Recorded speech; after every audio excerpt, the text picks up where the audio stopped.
कराची जे expo centre में 15 आलमी किताबी मेलो 5 दिसंबर ते लगायो वेंदो। एक्सपो सेंटर में किताबी मेले जो इफ्तिताह सिंध जो वॾो वज़ीर सैयद मुराद अली शाह कंदो, जेको 5 ॾींहंनि ताईं जारी रहंदो। पाकिस्तान पब्लिशर ऐं बुक सेलर एसोसिएशन जे कन्वीनर वकार मतीन सैयद नासिर हुसैन शाह ॿिनि मीडिया खे ब्रीफिंग ॾींदे ॿुधायो त किताबी मेले में 17 मुल्कनि जा 40 खां वधीक इदारा हिसो वठंदा। हिन मौक़े ते कराची मेले जे ऑर्गेनाइज़र अज़ीज़ ख़ालिद मेले बाबति अवामी आवाज़ सां ॻाल्हाईंदे चयो, नई की कोशिश कर रहे हैं, जितनी मुख्तलिफ ममालिक से कोशिश कर रहे हैं।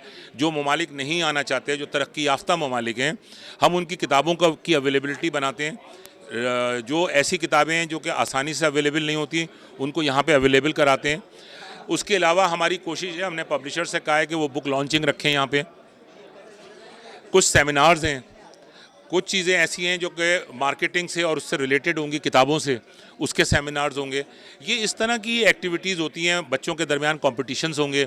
यही हमारी कोशिश रहती है कि इस तरह की एक्टिविटीज़ को आगे बढ़ाया जाए और उनकी दिलचस्पी को क्रिएट किया जाए और उनके लिए अच्छी किताबों को अवेलेबल किया जाए। मेले जे मौके ते पाकिस्तान जे 136 पब्लिशरनि जा 330 स्टॉल लगाया वेंदा। विजिट कयो अवामी आवाज़ मीडिया ग्रुप जी वेबसाइट awamiawaz.pk।